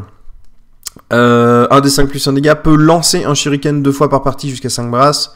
Le Murasame, 7 dégâts, si la botte passe, la prochaine esquive de Renze est gratuite. Spécial, Renze ne fait pas de jet de réception, ne fait des jets de réception qu'à partir de 4 brasses de haut. Et l'art de la discrétion ne se déploie pas normalement au début de la partie, il se révèle jusqu'à 4 brasses de son bord de table au moment de sa première activation. Il est joué ensuite normalement. Il est livré avec la boulette ninja. Alors la boulette en fait n'est pas sur le site de TGCM, la carte n'est pas sur le profil de Renze, mais il est livré avec la boulette ninja. Après s'être révélé sur le terrain, Renze peut utiliser sa boulette pour générer une explosion de fumée qui lui permet de s'enfuir. Il quitte alors la table et sera déployé à nouveau à maximum 4 brasses d'un bord de table lors de sa prochaine activation. Il ne peut pas quitter la table avec des objectifs de scénario, des briscards ou des objets en sa possession. Voilà pour le petit descriptif de Renze. Déjà de base, je pense que la boulette ninja de Renze est un peu obligatoire, donc 85 pièces d'or avec la boulette. Ça me paraît essentiel, puisque c'est quand même une de ses puissances, une de ses capacités vraiment, vraiment intéressantes, c'est le fait de pouvoir disparaître. Qu'est-ce qu'on peut dire de Renze? Alors déjà, la dextérité, c'est la plus haute du jeu. Il n'y a personne qui a 7 à part lui. Son katana fait très très mal. 7 dégâts pour une attaque qui coûte 2 PA. Alors ok, il a 3 de force, mais bien managé, vous pouvez maxer... vous pouvez... rentabiliser ses attaques, soit avec un personnage ceinturé, soit par exemple avec plein de bonus du haut lancière, etc. Vous pouvez vraiment faire en sorte que ses attaques passent beaucoup plus facilement. Il a, à mon sens, un énorme problème de lancer Shuriken. C'est que le lancer d'objets, c'est constite plus force, la difficulté c'est 12 plus les brasses, et là actuellement ça pêche, puisque le pauvre a 2 misérables Shuriken, il démarre à 6, il faut donc qu'il fasse déjà 6 sur le dé. Euh, Donc si vous voulez lancer des shurikens, il va falloir prendre un dé supplémentaire. Bref, laissez tomber les shurikens. Ça sert pas à grand chose actuellement. Voilà. Le sabot. Sabot est hyper intéressante puisque du coup on utilise la dextérité. Et du coup il démarre à 10, il fait 7 dégâts avec sa botte, et en plus si la botte elle passe, ben vous avez une esquive gratos, et l'esquive, eh bien c'est un dieu de l'esquive également. Ça va permettre de lui sauver les miches. Renze ne fait pas de réception, enfin ne fait des jets de réception qu'à partir de 4 brasses de haut. 4 brasses de haut, c'est des décors qui sont quand même vraiment hauts. C'est des décors qu'on ne trouve pas sur toutes les tables, et du coup lui il peut très bien faire des sauts tranquillou, aller se poser dans des endroits où l'adversaire devra soit faire un saut et un test de réception, soit escalader pour descendre. Donc vous pouvez vraiment le positionner un peu où vous voulez. C'est vraiment un personnage qui est très intéressant. L'art de la discrétion vous permettra de le positionner où vous voulez, à 4 brasses de son bord de table. Au moment de sa première activation, c'est un petit peu Renze, c'est un petit peu ouais, c'est un petit peu la surprise. Votre adversaire sait que vous l'avez, mais il sait pas où il va apparaître. Il sait pas où il va être joué. Son mouvement de 5 lui permet en plus déjà de bouger beaucoup. Comme tous les Maok, au final, c'est un personnage qui est extrêmement mobile. Il se désengage pas si mal, vu que la dextérité entre dans le désengagement. C'est un personnage que je trouve vraiment bien. Il fait vraiment le café. Sa grande dextérité est très bien pour divers objectifs. Il a un mental de 4, ce qui est pas mauvais pour pas mal d'objectifs. Il est un petit peu faiblichon au niveau de la constite, mais c'est clairement un ninja, il n'a pas à se prendre de coups. S'il se prend des dégâts, c'est malheureusement qu'il y a eu un petit pépin ou que l'adversaire a réussi un petit peu à anticiper tout ça. Et puis, bon, bah, sa force, forcément, s'il se trouve face à un colosse ou face à une figurine qui a une grosse constite ou une bonne défense, ça va être un petit peu embêtant de passer une attaque sans prendre un dé supplémentaire. Donc du coup, attention quand même à essayer de fiabiliser un maximum les attaques qu'il va faire, puisqu'elles vont faire énormément de dégâts. Si vous faites une critique, vous faites 10 dégâts, c'est clairement pas mal, et si vous faites pas de critique, vous faites 7 dégâts. Je crois que dans les attaques de base, des armes, enfin des attaques à 2 PA, c'est le maximum. Je crois pas qu'il y a plus. Je crois que la hache thuléenne à 2 mains, qui demande 3 PA pour être utilisée, elle fait 7 dégâts aussi, mais elle coûte, il faut 3 PA. Donc vraiment, le katana est une arme hyper puissante. C'est vraiment une de ses grosses forces. Il va être hyper intéressant à jouer, vous pouvez l'envoyer là où il faut, là où on va avoir besoin d'un coup de main, besoin de lui, là où les bonus sont les plus avantageux pour lui. Ça va vraiment être une espèce de missile. Et du coup, vous pouvez réutiliser sa carte de boulette pour le faire réapparaître ailleurs, et c'est vraiment très fort, puisque l'art de la discrétion, vous pouvez le mettre jusqu'à 4 brasses de son bord de table, donc c'est pas forcément une zone qui est énorme, quoique elle soit considérable, mais là, la boulette, c'est 4 brasses d'un bord de table, ce qui veut dire que vous avez quand même une toute petite zone où il ne peut pas aller se mettre, qui est en plein centre de la table, mais par contre le reste il peut aller, et à n'importe quelle hauteur, hein, il peut apparaître là où ça, si vous avez des espèces de bûches qui sont posées sur des tables, il peut se mettre au sommet, il n'y a aucun souci, il y a des passerelles, des ponts, vous le mettez vraiment où vous voulez, et ça c'est vraiment très fort. Au niveau des équipements que vous pourriez lui mettre, la potion d'éther est une potion intéressante. Quoique, de mémoire, si vous utilisez la potion d'éther, vous lâchez les autres objets, donc peut-être la boulette. À voir comment vous voulez gérer ça. Une potion de force pour mieux taper, pourquoi pas. Moi j'aime bien aussi, je vais rester sur une racine de mandragore, il n'y a pas de raison. À moins que vous ayez un personnage qui va fiabiliser ses jets de morale, c'est toujours bien pour éviter qu'il se retrouve bêtement prostré sur une connerie de lui mettre une racine de mandragore. les autres objets... Une armure... On pourrait lui mettre une petite armure de cuir, juste pour faire le jet de dés. Pourquoi pas. Juste pour faire le petit jet d'armure au cas où. Ça peut lui sauver les fesses, mais c'est clairement pas indispensable.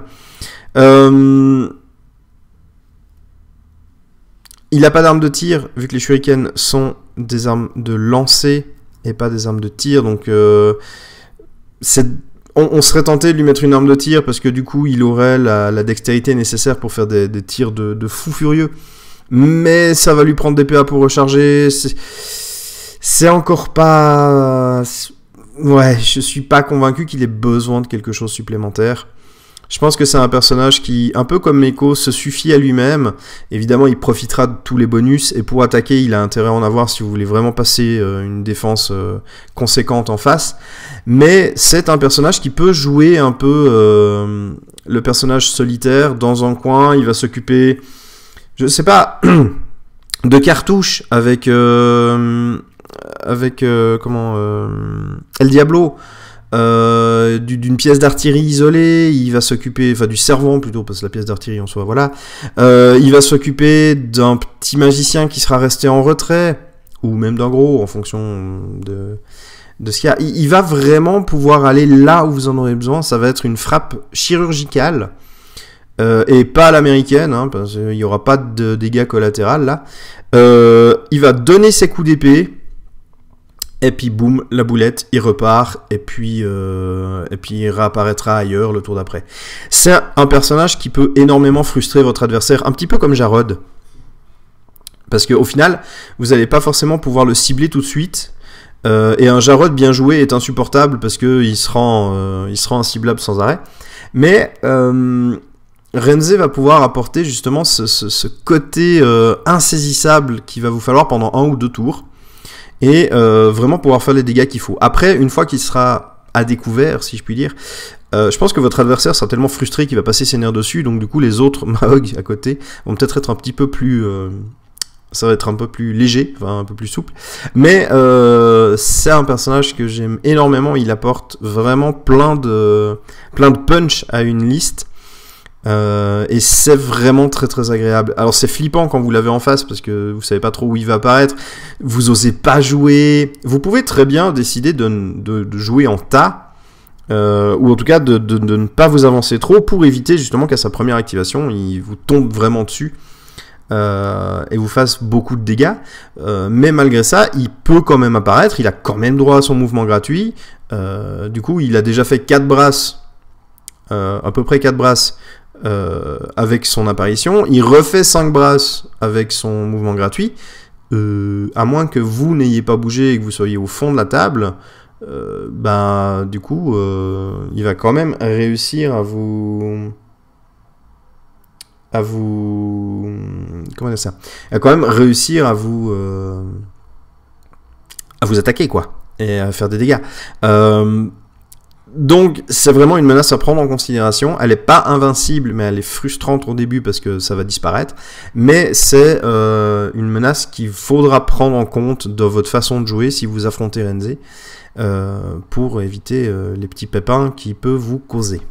On va passer à une figurine que j'aime encore beaucoup, c'est Tieyang, l'artilleur Mahok par excellence.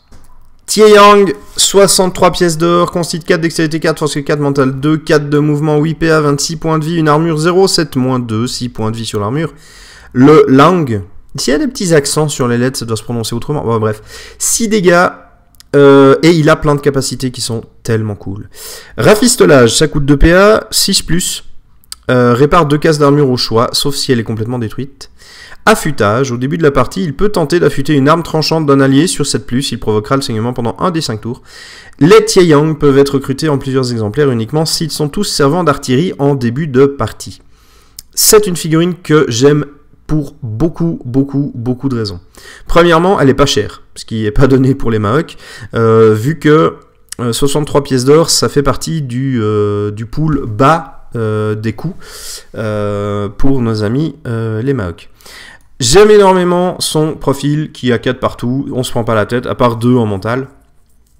J'aime ses capacités spéciales. Rafistolage en cours de jeu, je trouve que c'est une capacité qui est hyper intéressante.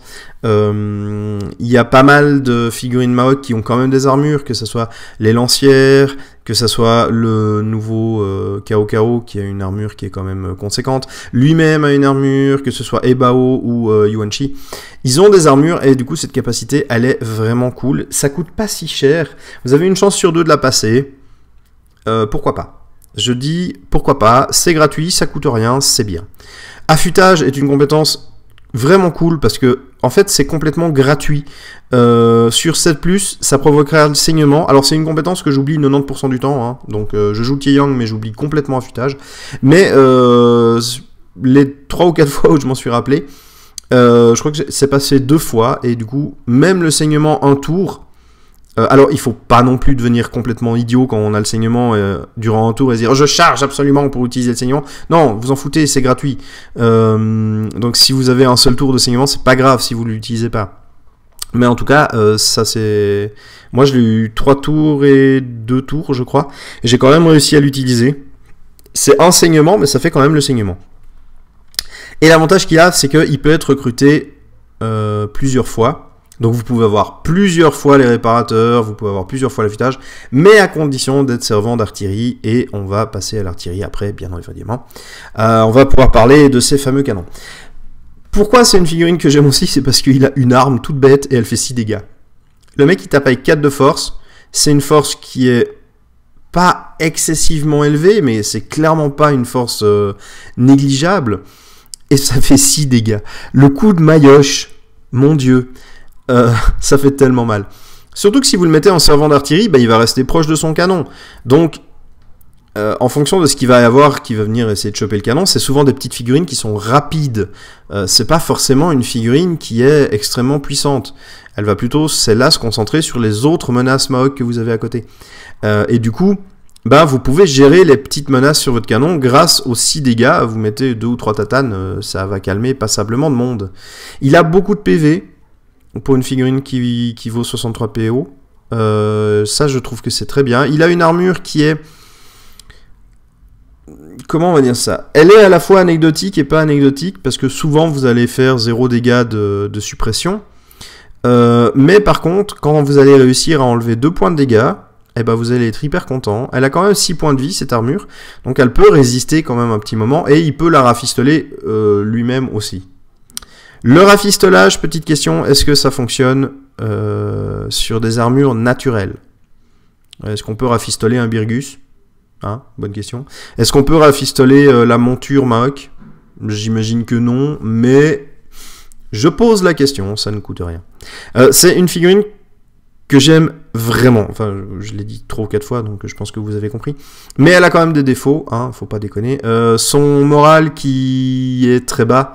Donc, Racine de Mandragore, toujours, ça peut être intéressant. Surtout que si vous le laissez un petit peu en retrait avec une arme d'artillerie, il y a quand même des chances qu'il soit trop loin du général. Si c'est par exemple Ebao, sa distance d'effet de morale, c'est sur 4 brasses.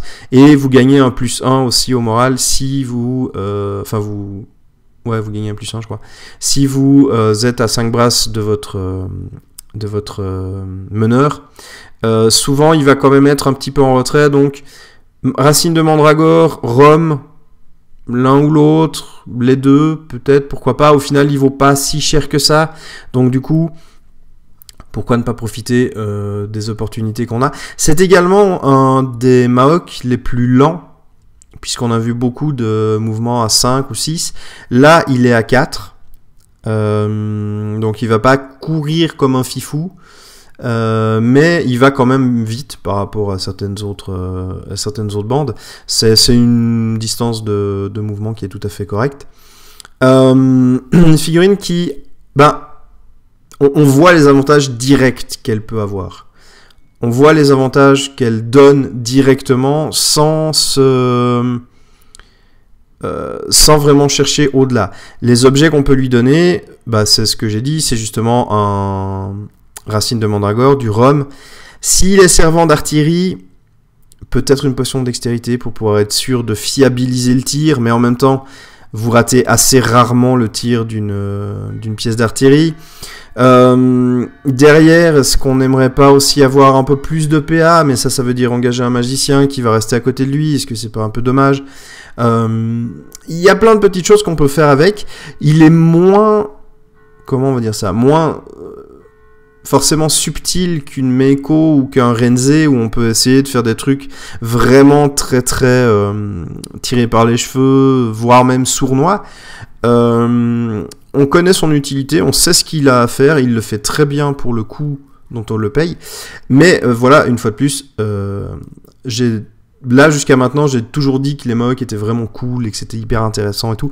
Mais mettez-vous en tête qu'on va pas tout pouvoir jouer. Chez les Maok, il va falloir faire un choix. Il va falloir vraiment choisir les figurines que l'on veut dans sa bande pour créer une synergie. Tieyang, il est bien parce qu'il a rafistolage, il est un très bon servant d'artillerie.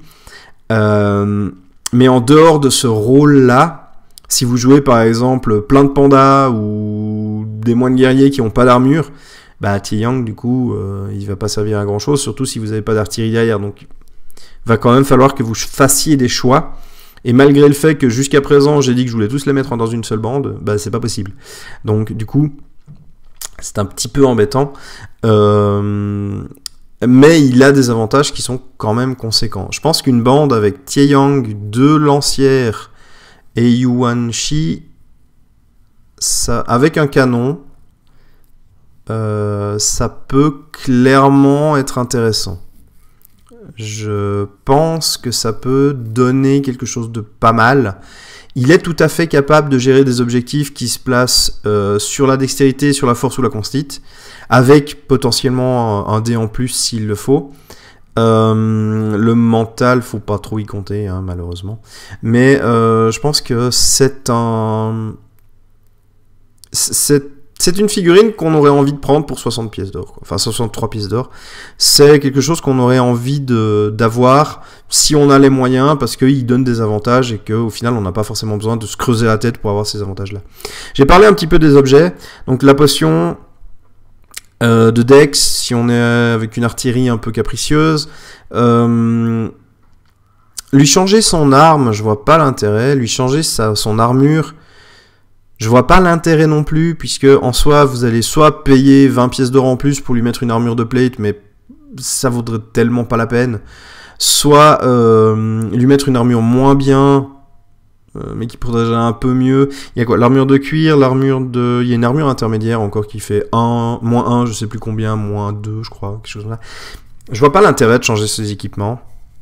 Ouais, Racine de Mandragore, Rhum.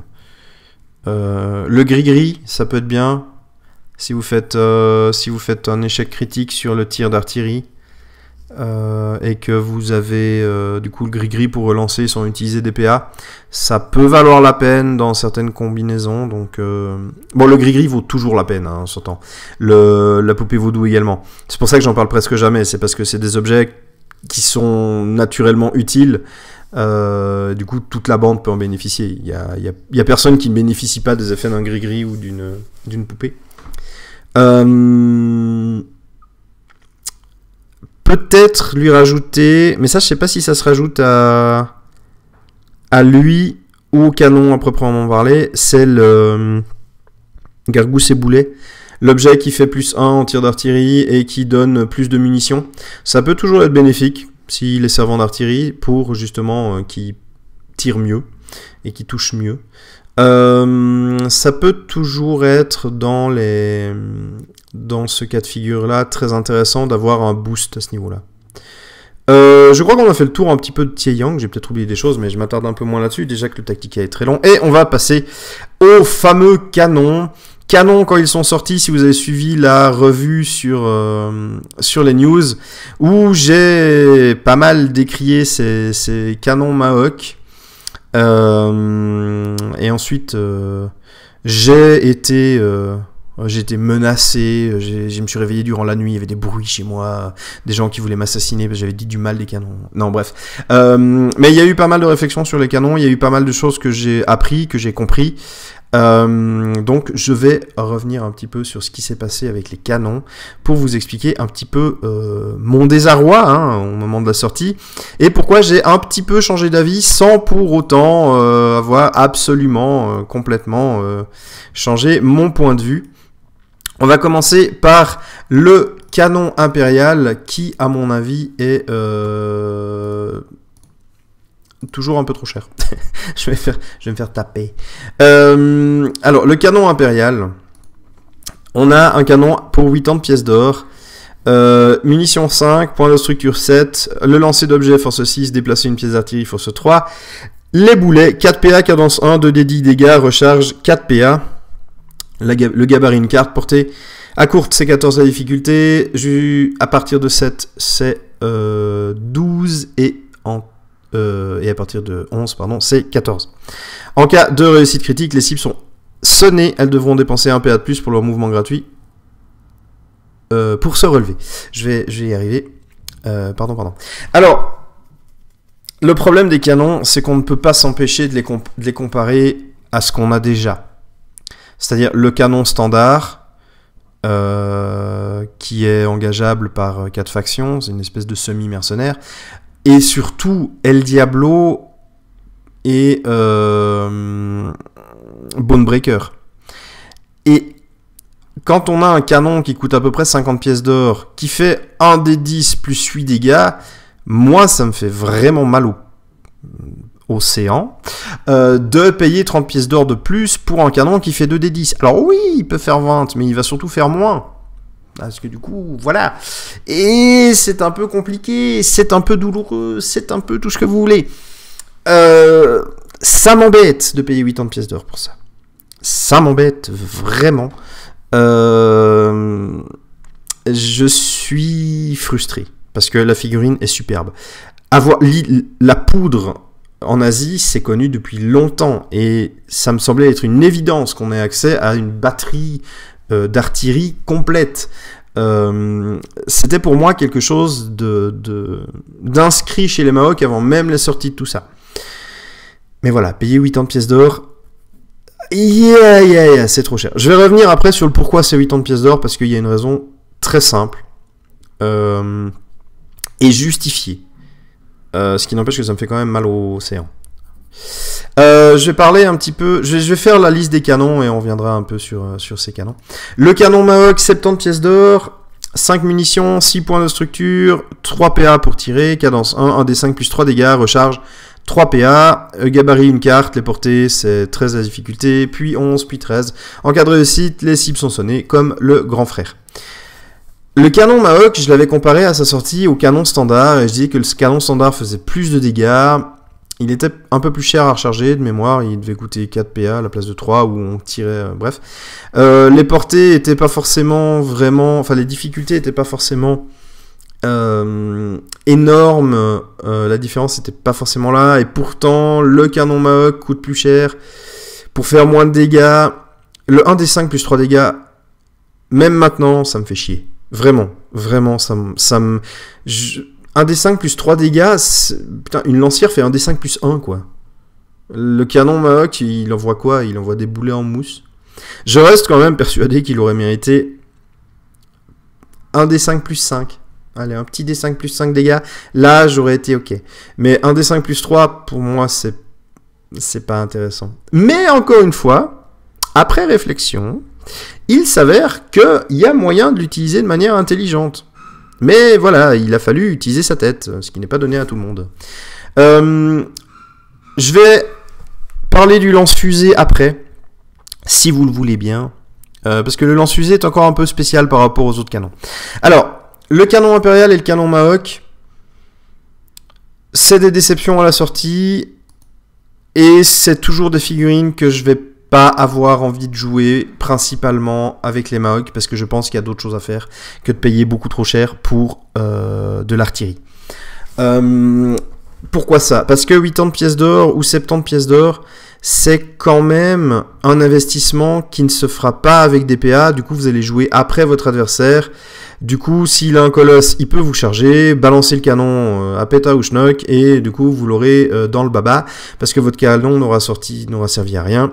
Il aura exposé son colosse à votre toute puissante armée Maok derrière, mais en attendant, c'est quand même 80 pièces d'or qui vont être entre guillemets gâchées, c'est quand même 70 pièces d'or qui vont être entre guillemets gâchées. Il n'y a que 5 munitions, ça c'est pas trop grave, au final on peut acheter des munitions qui sont gargousse et boulet. Je pense que c'est avec le canon en question en fait que vous payez les munitions supplémentaires et pas avec l'artilleur qui est avec. Et par contre, ce qu'il y a de bien, c'est que justement, vous avez des points de structure. À savoir que quand vous allez lancer un objet, ça fait 1 des 5 points de dégâts à la structure d'un canon, par exemple. Et ben, eux ne peuvent pas être automatiquement détruits. Le canon standard a 5 points de vie, donc il peut être détruit. Je ne me souviens plus de tête des points de vie de El Diablo et de Bonebreaker, mais il me semble qu'il y a moyen de les détruire en un seul jet. Et du coup c'est un petit peu embêtant parce que là vous aurez vraiment perdu votre canon. Là il sera au milieu du jeu de quilles et il sera quand même toujours utilisable. Donc déjà il y a ça qui est bien, c'est qu'au moins c'est des canons qui sont robustes, c'est des canons qui vont tenir le coup. Il y a une autre chose qui est intéressante, c'est que vous pouvez avoir un seul servant pour 3 canons. Il est marqué doit être manié par un servant, oui, mais ça peut être le même pour tous les canons. Donc mettons que vous ayez un Tieyang qui se trouve à côté au déploiement du canon impérial et du canon Maok. Vous pouvez très bien tirer avec le canon Maok sur le tas d'adversaires en face. Ça va se faire plash. Ils vont perdre leur PA pour faire le shiver. Même si vous ne faites pas les dégâts, c'est pas très grave. Mais après, avec le canon impérial, vous avez tout le loisir de tirer sur les autres. Et là, du coup, il faut qu'il fasse un 10 sur le dé. Et vous avez fait un tour de Tieyang. Qui sera à mon avis quand même assez rentable avec les deux des 10 dégâts. Cette petite idée vaut quand même 213 pièces d'or. Voilà. Avec 2 figurines qui ne vous donnent pas de PA pour savoir qui va commencer. C'est un peu embêtant. Avec un sous-nombre évident, puisque du coup vous avez quand même 150 pièces d'or qui partent en 2 figurines qui ne font rien s'il n'y a pas un servant pour les manipuler. Mais c'est tout à fait envisageable d'imaginer une liste de canons, enfin un canon Maok, un canon impérial, Tieyang, 3 pingouins, et je ne sais pas qui après en plus. Et sur Tieyang, pourquoi ne pas simplement lui mettre le compas pour commencer la partie ? Et du coup, faire en sorte que vous puissiez tirer sur un maximum de briscards adverses sans qu'ils se dispatchent. Ça peut être intéressant, c'est une façon de les jouer, et c'est aussi pour ça qu'ils sont chers. C'est parce que s'ils étaient 50 pièces d'or, ce que j'aurais aimé qu'ils soient, en tout cas le canon Maok, histoire de ne pas être complètement useless par rapport au canon standard, si ils étaient 50 pièces d'or, vous pourriez aligner 3 canons avec un seul Tieyang. Et ce serait complètement dégueulasse, absolument fumé. Enfin, pour 150 pièces d'or plus le prix de Tieyang, pour le même coût en fait. Ce serait complètement aberrant. Et ce serait tout à fait injouable et ça dégoûterait beaucoup de gens.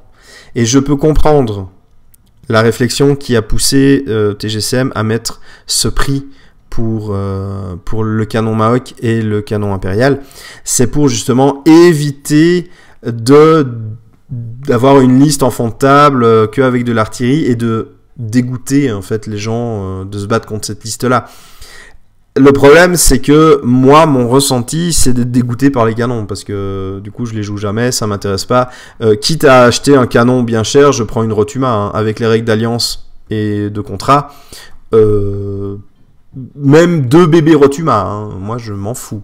Je veux dire, ça tire pas monstre bien, mais ça fera exactement le même taf pour moins cher.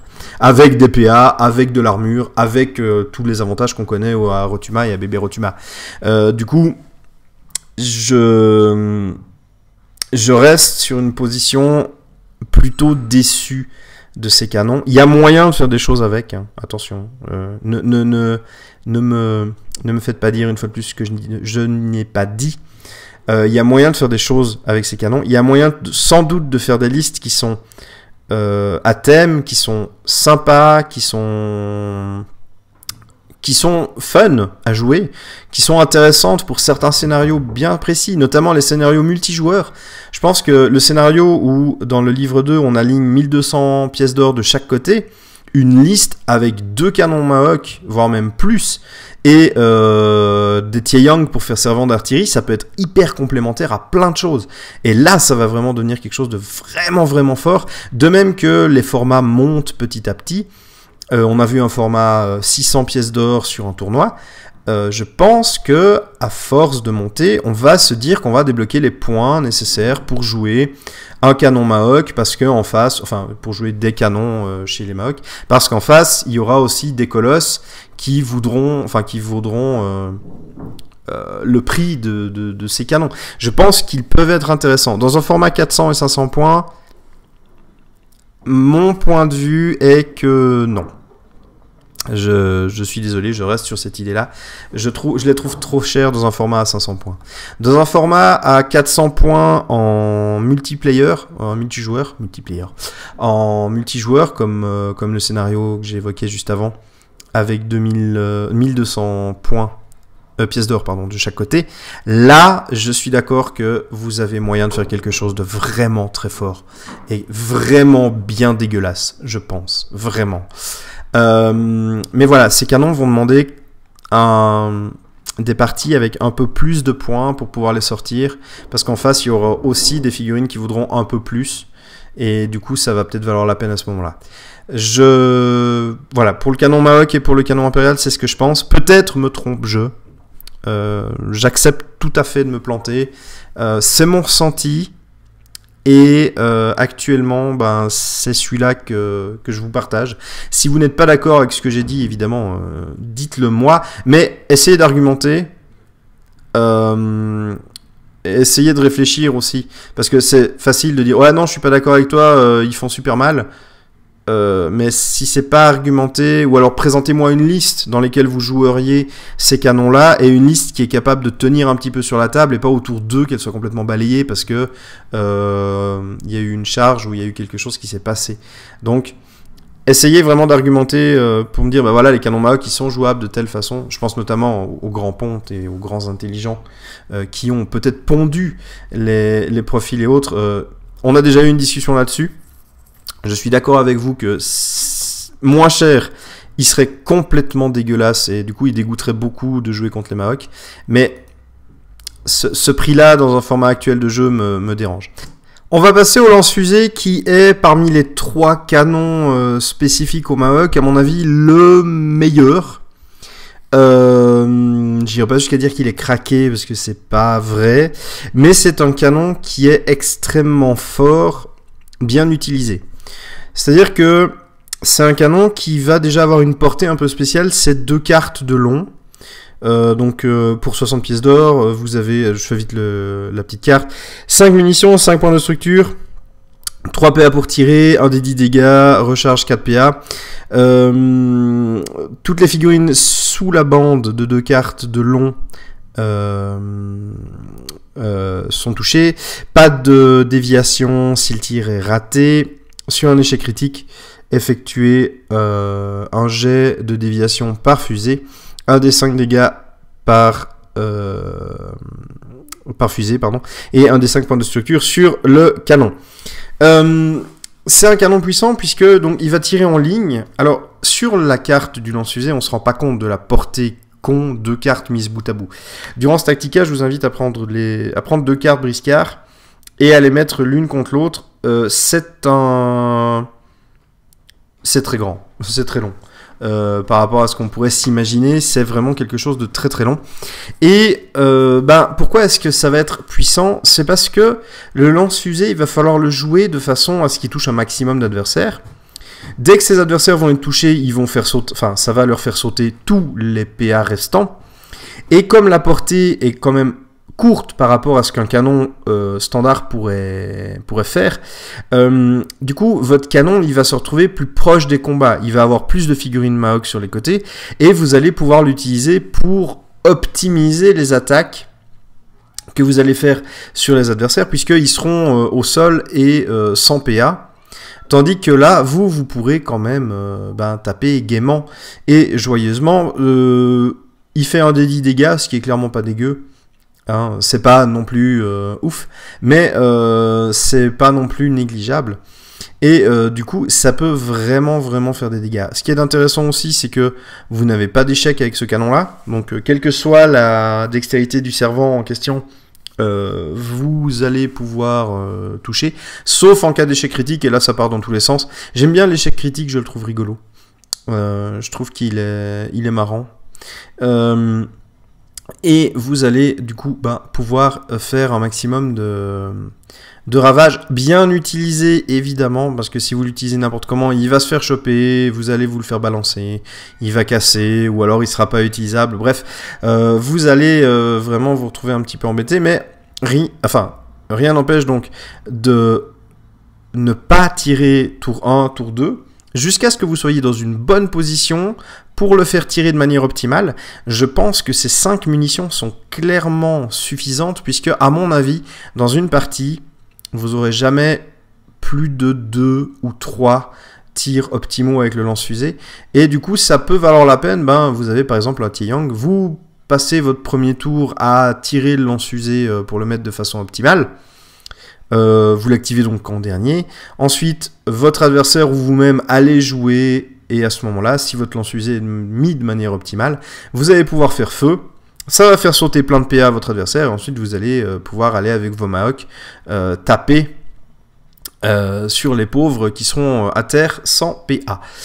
C'est une arme qu'il faut utiliser avec intelligence et réflexion. C'est une arme qui ne se rentabilisera pas forcément en fonction de la table de jeu que vous avez en face, ou carrément en fonction de la liste adverse, hein. Parce que la liste adverse, au final, vous pourriez très bien avoir 3 figurines, et du coup, il va sans doute pas les jouer en tas. Donc, à voir comment vous allez gérer ça. Je pense que le lance-fusée est un canon très intéressant, qui peut vraiment donner le change, et qui peut vraiment vous apporter quelque chose de plus que les 2 autres canons Maok. Évidemment, si vous n'êtes pas d'accord avec ce que je dis, n'hésitez pas à le mentionner. Hein. N'hésitez pas à le mentionner dans les commentaires, que ce soit sur Facebook, sur le forum de TGCM, ou sous les commentaires de cette vidéo. N'hésitez pas à me donner votre avis, à me donner vos listes également sur les canons. Savoir comment vous les utiliseriez, de quelle façon ils vous semblent utiles et rentables. Quand j'entends rentable, je veux pas forcément dire qu'il faut qu'il rase la table, enfin, ça ne sert à rien, mais disons qu'avec une probabilité moyenne, pour que vous n'ayez pas perdu 80 ou 70 pièces d'or. C'est ça que je veux dire, pas rentable. Ça m'intéresse pas de savoir que vous avez fait 5 réussites critiques d'affilée, et du coup, ils ont fait 7 millions de points de dégâts, et ça a rasé n'importe quoi.